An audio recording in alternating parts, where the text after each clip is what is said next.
विराटनगरमा बसेर एउटा IT company सञ्चालन गर्ने यात्राको डकुमेन्टेसन गरेको पनि आज 20th एपिसोड पुगिसक्यो र आज हाम्रो बिहानको सुरुवात केही पोटेन्शियल क्लाइन्टहरूलाई रिच आउट गरेर भयो। त्यसपछि हाम्रोमा UI UX डिजाइनिङको ट्रेनिङ प्लस इन्टर्नशिप प्रोग्रामको लागि आउनुभएको स्टुडेन्ट्सहरूको आज UI प्रेजेन्टेसन थियो। Hello Amit sir. Hello. So हजुरको आज प्रेजेन्टेसन थियो हैन? आज के प्रेजेन्ट गर्नुभयो त? आज चाहिँ मैले यो डेन्टिस एप बनाएको थिएँ, त्यही प्रेजेन्ट गरेँ। अन्त अलिक राम्रो भएको छ भन्नुभयो र भोलिदेखि चाहिँ वर्किङ जोनमा सिट हुनु भन्नुभएको छ।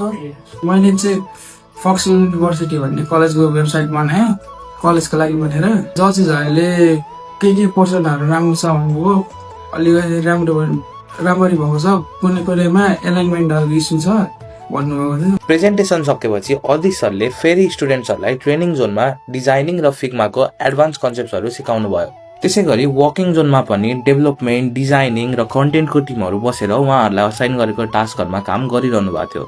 र रिजल्ट सरले चाहिँ हामीसँग अनलाइन UI UX को वर्कसप लिनुभएको स्टुडेन्ट्सहरूको सर्टिफिकेट रेडी गर्दै हुनुहुन्थ्यो भने अंकुश सर, स्वस्ति म्याम र तृष्णा म्यामले चाहिँ लहर प्रोजेक्टको UI लाई रिफाइन गर्ने काम गरिरहनु भएको थियो। त्यसको केही बेरपछि आजको स्ट्यान्डअपको पालो आयो र स्वस्ति म्यामले सबैजनाबाट आजको अपडेट्सहरू लिनुभयो। स्ट्यान्डअप पछि हाम्रो इन्टर्न्सहरू चाहिँ आफ्नो घर जानुभयो भने हामी फेरि वर्किङ जोनमा काम गर्नतिर लाग्यौँ। फाइनल्ली हामीले पनि आजको टास्कहरूलाई ऱ्याप अप गरेर अफिस बन्द गरेर आफ्नो घरतिर लाग्यौँ।